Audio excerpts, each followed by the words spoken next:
Hello, everyone. So how are you enjoying VRLA? Good? Excellent. So my name is Rikard Steiber. I'm from HTC Vive, and I run a new global app store called Viveport. But I think that what's really magical with virtual reality is I think all of us had this moment where our imagination was sort of tickled a little bit. And I think the favorite moment for me was when my 2 young daughters tried the blue for the first time. And they saw this magical world. And what's really powerful with virtual reality is that I believe that it will change the world for consumers and businesses alike. And I believe that for the first time, we will democratize access to experiences. So for the first time, anyone can travel anywhere, learn anything, and basically have any experience imaginable. So my 2 daughters can go underwater, travel the solar system, experiences that was only available to the very few. If you were a specialty diver or an astronaut, anyone can experience anything. And I think that is the true power of virtual reality. So at HTC, we have great hardware. We have probably the best virtual reality platform in the market today. But it's all about the content. It's all about the experiences. So what we want to do is we want to create a magical portal where all of you can find these experiences. And that is what Viveport is all about. So yesterday, we announced that we are coming out later this fall. And we want to invite developers from all around the world to put their content there so we can help them market it around the world. The thing is that in every big platform shift for the past 30 years, if you've been looking at PC, mobile, the web, all of this big platform shift, it all started with probably you, the early adopters, people excited about technology, people excited about gaming and entertainment. So if you think about the growth of different types of content on this platform, it started with gaming. But it wasn't necessarily gaming that made the PC mainstream or the web. And if you think about your mobile usage, you're probably using it for your social media, for taking photos, checking out and staying connected with your friends. So in virtual reality, we think that virtual reality will be the next big computing platform. And we're in the early stages, so it's all about gaming. So in order to accelerate the ecosystem for virtual reality, what we want to do with Viveport is that we want to focus on these new categories. We want to focus on content around discovery and learning, around creativity and art, around communication and social, and immersive video, as well as brands and shopping. So what's really important now is that we need together to create all this great content and bring it to the world, because only then will the mass market see the full use of virtual reality, and virtual reality will accelerate faster. So that is what we're trying to do here today. So I thought I'd talk to you a little bit about how the world is going to disrupt in these categories. So if we look at the first one, shopping and retail, what's really interesting is that you can't really understand virtual reality until you do what you guys have done here. You have tested it, so you understand it, not just intellectually, but you understand the true power. So what we're trying to do is we're trying to get the Vive out in retail. It doesn't matter if it's when you're trying your car or looking at fashion or looking at your next travel destination. There was a study in the Consumer Journal of Research stating that if you went into a store and touched a product, you were much more likely to pay more money for that product than if you didn't touch it. But what's really interesting with the study was that even if you didn't touch it, but you imagined that you touched it, you will be more likely to pay money for it. So if you are thinking that you're a brand, having a brand experience in virtual reality where your consumers can interact with your products is going to be very, very powerful. So we think that commerce is going to be something really, really magical. And of course, I'm a Swedish guy, and I always go to IKEA. So looking at the catalog, it's going to be much more improved now because we can sort of test it at your home. So, but the thing that I'm most fascinated about is how we're going to change education. So my 2 young daughters, they're never going to remember a day without virtual reality. So virtual reality is a place where your classroom will look something like this. my 2 young girls, they will walk like in Jurassic Park with the dinosaur, and their teacher will be with them, explaining about T-Rex and Stegosaurus. So you will be able to discover all these new worlds. But I thought instead of me talking about it, I would like to invite up on stage someone who has been a pioneer in the industry. Come on up. Who is Neville, who's the CEO and founder of Weaver, who actually created the Blue, who made this magical experience happen for my daughter. So give it a hand to Neville. Thank you.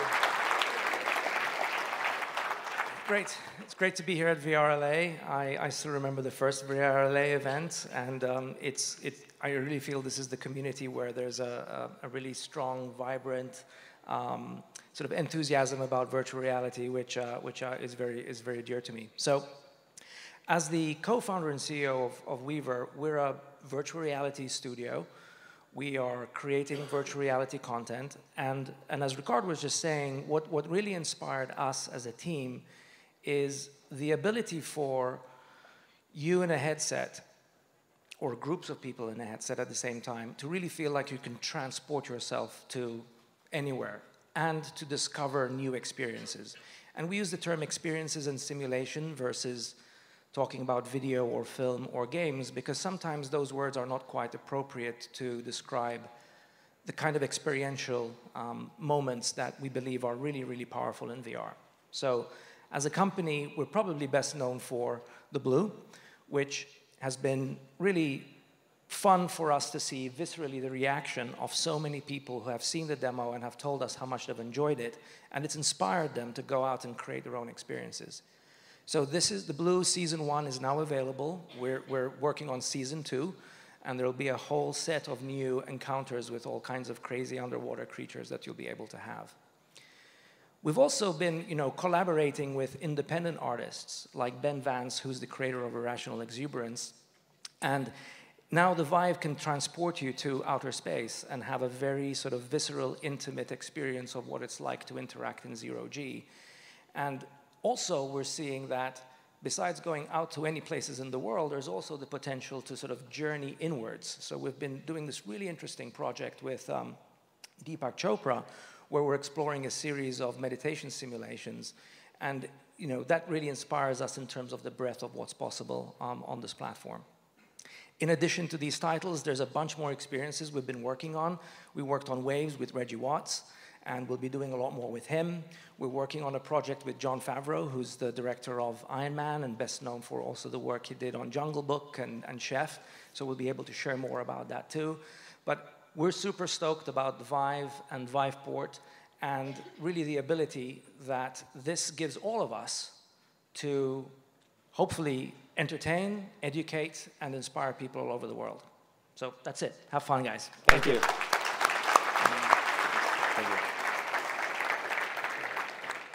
So thank you very much. I think the area where my kids sort of dived in very quickly was in the area of creativity. And I think most of us probably tried Tilt Brush from Google, which is an amazing thing. And they also added some more interactive tool with music, etc., which I should recommend you to all to try out. So creativity is truly going to change. It doesn't matter if you're an artist or you're an architect or anyone creating anything. But it's not just going to be paint. What's going to happen with creativity is that storytelling in virtual reality is going to have a tremendous growth of new creativity. So what I would like to do is I would like to invite up on stage Gil, who just also announced a new product here during VRLA, and you're going to tell us a little bit about storytelling in VR. Welcome. Thank you. Hi, I'm Gil Barron, CEO of Visionary, and yesterday we announced our first look of our app called Mind Show, which is an app for creating, sharing, and experiencing shows in VR. Welcome to Mind Show, an app that lets you create, share, and experience shows in VR. Choose a set. Place your props. Pick your characters. Bring them to life. Record your performance. Crash landed on an alien planet. Play it back. And share your show. is a whole new way to tell stories. And this is just the beginning.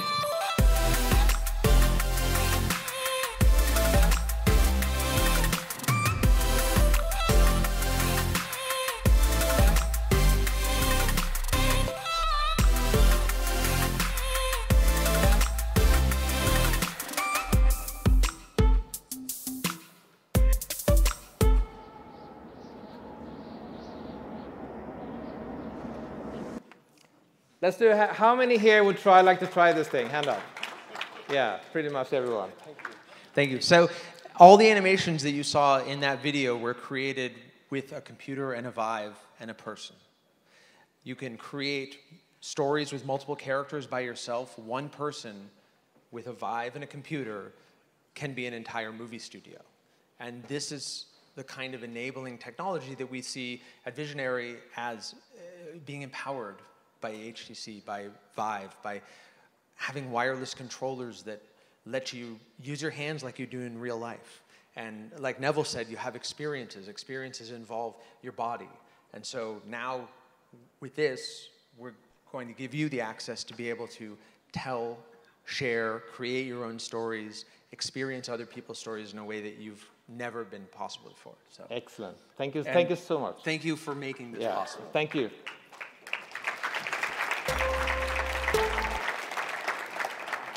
So another area where I feel super excited about creativity is not just sort of the visual, it's using our ears and using music and how we can have artists like Reggie and talented people from all around the world create new things in VR. And there's a small developer shop called Soundstage, and I'll just share you a little bit of thing of that they are working on now.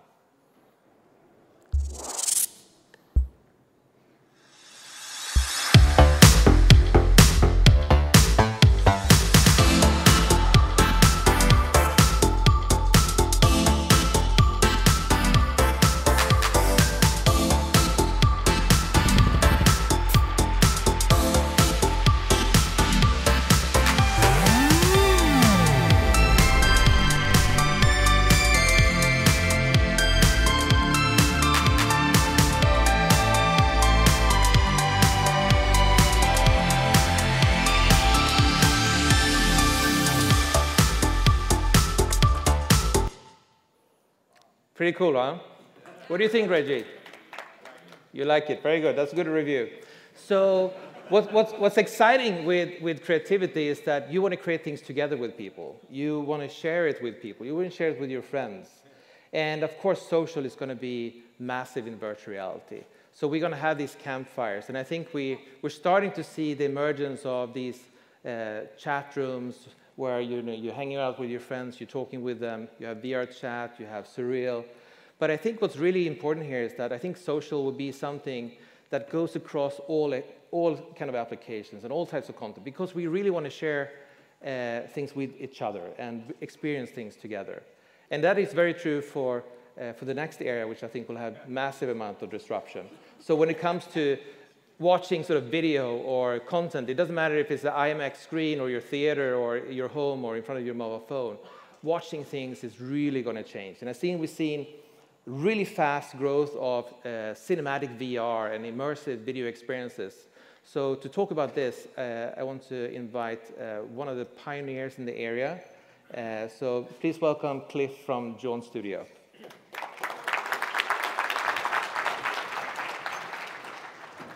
Here we go. Great. Thank you, Rikard.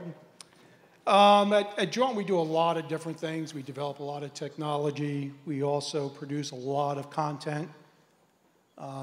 We produce experiences, original stories that we develop with partners. We do things in sports. We do things in music. We do things in travel. And we're trying to combine some of these genres to create new experiences. Everything we do is about capturing the real world. And then, as we heard earlier, bringing consumers to places that aren't easily accessible. Example of one that we did earlier this year was an experience of Machu Picchu.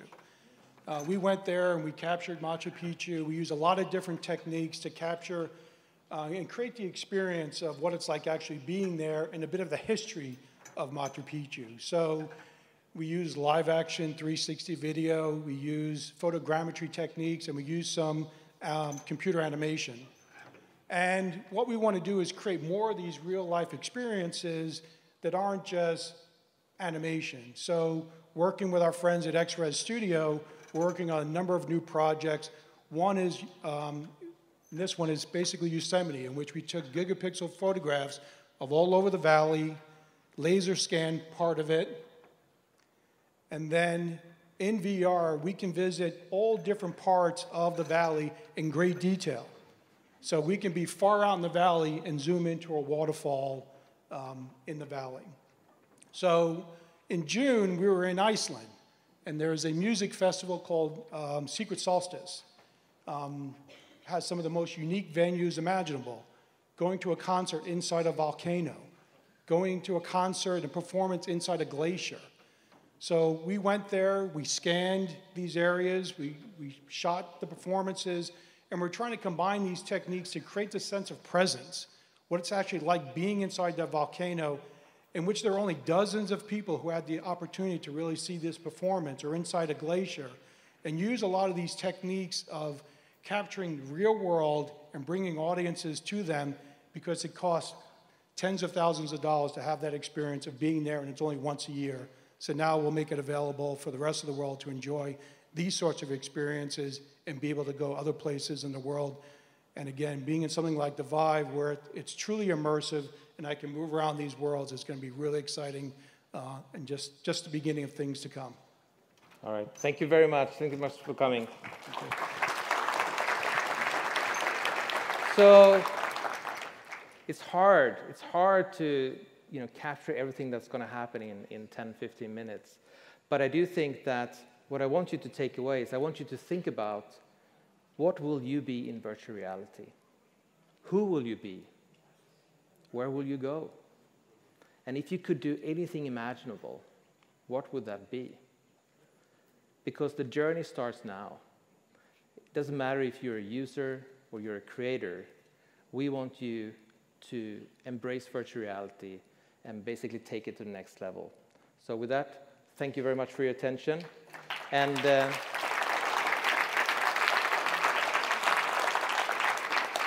so we thought we'd be quick so we could have some Q&A. So please welcome up my friends on stage. So with that, if you're a developer, please come to us, upload your content. If not, if you're just a user, come check us out. Any questions to any of us? Any thoughts? Anyone from the audience? Yeah, yes, sir. I wanted to ask about platform fees. Yeah, so the question was about platform fees. So if you are on the App Store, you have a 70-30 revenue share, which is standard among all the different app stores. And then we try to give you, if it is pay-to-download option, if it's in-app purchases, subscription, we try to give you all the tools as a creator to monetize your content in a good way that works for your app. Yes, sir. Oh, sorry. Are the content creators creating for Samsung, Oculus, as well as Viveport? They're two different platforms, right? Yeah, so we recommend developers to try to publish on all the platforms that their content really works for. Of course, the various platforms have various limitations. So when we're launching, we're going to launch with the Vive first. We, of course, think that as a user, you want to access virtual reality through any device or platform. And also, as a creator, you need to publish on all platforms possible. I think what we want to do here is that in these additional new categories, we want to help developers to reach a global audience, which can be hard because today it's a lot of games entertainment, and it's hard to you kind of drown in that noise if you are a creative or a museum or something like that. Yeah, anyone else? Yeah, Pia. Hi. I guess for all of these people, in terms of like are you shooting a lot of like, oh, hi, sorry. Are you shooting, I know you're shooting the 360 content and also monoscopic and stereoscopic. Are you doing stereoscopic 3D animations and that type of thing that's also interactive maybe with haptics, or how do you translate that into like portals? I think we need a mic here. Platforms. Oh, you have? Okay. Yeah. Go ahead. Future, I guess. Multi-question. Again, we're using a lot of different techniques. It all comes down to what's the experience you want to create for the user. So we're all accustomed to seeing 360 video, and you're just looking around and watching mostly video. But obviously with things like the Vive, it's immersive. I can interact in that environment. And that's going to require a lot of different techniques, whether it's fully animated and computer generated, or some of the techniques I was just talking about of taking high resolution photographs and mapping it on geometry to make it photorealistic. Neville? Yeah, I think we also kind of think about it from the standpoint of what's the creative vision, and what audience are we going after, and then sort of whether it's 360 video or using volumetric capture or using fully interactive CG game engines. That's sort of a secondary question. It's really about what's the creative vision and how can we best express that. And I think there's an opportunity in VR to do all of that. Obviously, different devices have different capabilities, but that's how we think of it. Yeah, I think for us the same. We're coming from a CG perspective, but as with Mindshow, we're letting you export to all platforms. So you get different layers of experience, right? If you're experiencing it in VR on Vive, you can walk around, and if you're watching it in 360, you can look around, and if you're watching it in flat, then you can watch. So, for us, we're looking at VR as a creation medium across all platforms. Great. Yeah, excellent. Anyone else? Yes, sir. Please. Hi, guys. Thank you for that talk. We do a lot for the education space, and a lot of kids have asked us if we could take archive footage, say the Reichstag fire or something like that, map it to a 3D space and give them an opportunity to experience a moment in history. Have you thought about trying something like that? Maybe Cliff, you can... Yes. That's the easy answer. There's obviously not much you can do with an existing piece of video other than, again, if you took some, like let's say Machu Picchu, and you had some old photographs or video of what it's like there, we can map it into the real world. So you might watch a film inside the ruins of Machu Picchu that might be a documentary of the creation and of how it was built, or the Incas themselves. So you can integrate live action video into a virtual world. We've done some testing with mapping footage from the BBC archive, and it's interesting. I'd like to talk to you about it. I'll All right. contact you. Sure. Excellent. Anyone else?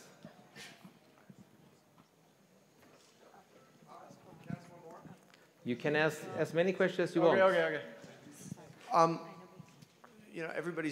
I'm interested in the monetization, obviously, of content, and we all are. I think we're all on board as where VR can go and can take us in all the various categories.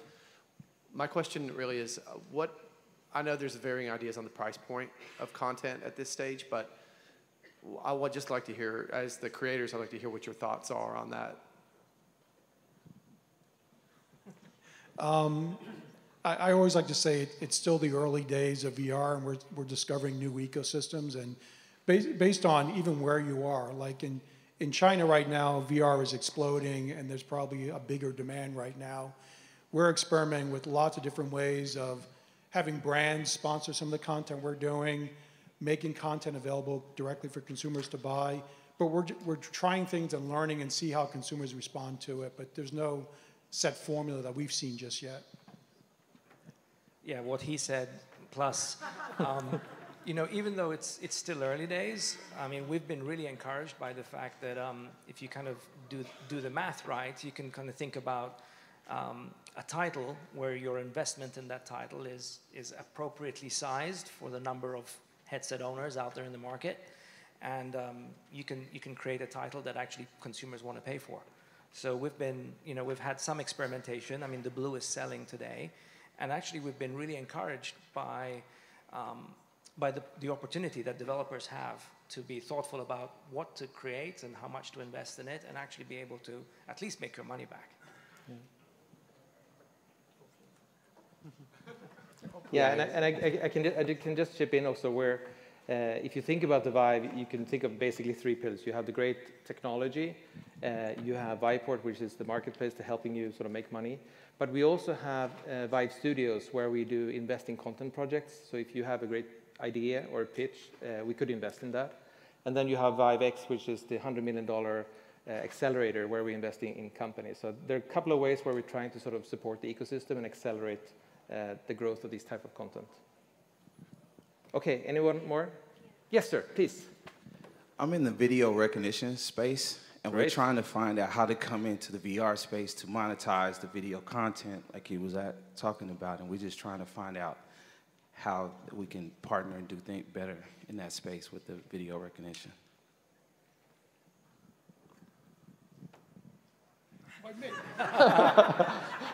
So, yeah, absolutely. So I think part of what we're doing at Weaver is we're basically saying, besides creating titles ourselves, we want to reach out and partner with creatives that have some idea or a story that they want to create, if it's video or CG.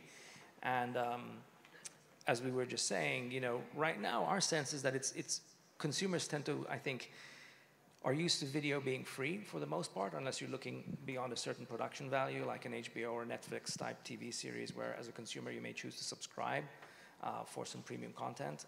So it's early days, and we're kind of working through those dynamics. But again, I think that you'll see projects that consumers are going to want to pay for, where you're not relying on an advertising model in order to, or a sponsor, but you're potentially making money directly from your project. Yeah, I think, I mean, from my perspective, is that as we're moving into the golden area of video, there will be so much content out there. So how are you going to find the things that you're really interested in? How are you going to find that sports stars, you know, striking the goalie, or your granddad with a daughter, or you know, all these magical moments, because you're not going to tag it into infiniment. So I think we need to have video recognition. And I think in virtual reality, I think in one of our booths we had Watson, where you're basically talking to virtual reality. So of course, if I want to have birthday with grandma and my two daughters, and if I can then pull up those 360 videos and relive that moment, that would be absolutely magical. So I think you have a great future ahead of you. All right, so we have 2 more questions, and then we'll make it a wrap. Gentleman in the far back. Just a real quick question. I want to talk about how China has been quick to adopt this new disruptive technology. Can you talk a little bit about why you feel that's the case, and also whether or not you're seeing that change in other markets, such as the United States? So I can give you a quick one. So we launched Viveport in China in April. And for us, it's been a great learning experience, what users want, but also what creators want. And I think that, you know, it's a massive market, of course. And it is a market which is fascinated by technology. I think, you know, half of the world's smartphones are probably in China. And what's interesting with the Chinese market is not just that you have the home market and the enterprise market, but you have the very growing market of, let's call it like VR cafes and arcades. So people will go publicly and consume VR. I think most of us will remember the arcades where we were playing Flipper or Defender, or in the early days when we didn't have broadband, we went to internet cafes. So basically, that entire ecosystem is going to be upgraded with VR. And what's interesting there for content creators is that you can actually have a public VR market as well. So that's something we're trying to do, is to help creators not just get global distribution in the headset, but also in these public spaces. So I think it's early days, as everyone has said, but I do think that there are some specific opportunities and challenges with markets like China, and so we're here to sort of help overcome those. Yeah, I was basically going to say the same thing. Obviously, they might be more accustomed in that culture to be watching most of their content on mobile devices, but really seeing the explosion of VR cafes being installed all over the country is really kind of introducing VR to more of the population. I mean, we see VR a lot on the West Coast, and we talk about it, and we're producing it.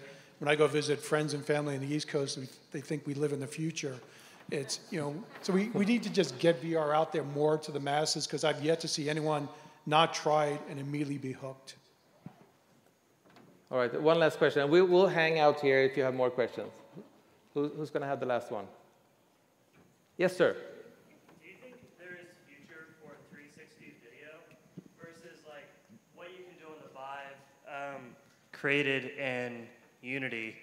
I feel like is always so much stronger of an experience versus what you see in 360 video. Do y'all think that 360 video is going to catch up, or do you think that it'll fade away? Shall we do a quick answer, all of us, and we'll see where we end up? Thank you. I don't think it'll fade away. I mean, you see what with Facebook 360 and YouTube 360 now, there's more and more content being produced, and it's an easier way to really introduce 360 and VR to a larger audience. So when we put content on those platforms, we're getting tens of millions of views. We don't have that yet with all the devices in VR, but it's a great way to start building an audience. Yep, I feel the same way, that it's sort of, think of it as a funnel of people, right? And most people don't have a headset yet. And so it's a great entry point. Most people will probably have their first VR experience or 360 video experience on a cardboard device, just simply because it's cheaper and more accessible. But I think 360 video is going to evolve very rapidly with volumetric capture techniques, and everything's going to move really quick. Ditto. Yeah, I think with light field technology and how that's going to help evolve, and you know, thinking of it as, you know, as the sort of gateway drug for VR, you know, when you get into the Vive and have full presence, you think, wow, this is really magic.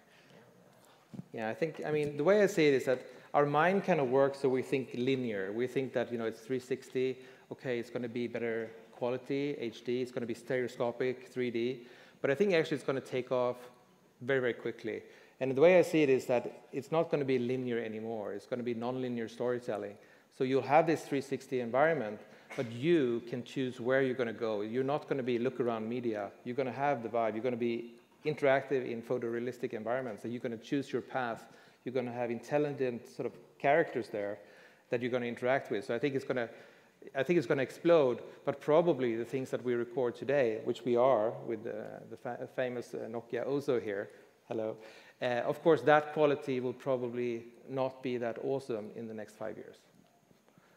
With that, thank you so much, everyone. Thank you.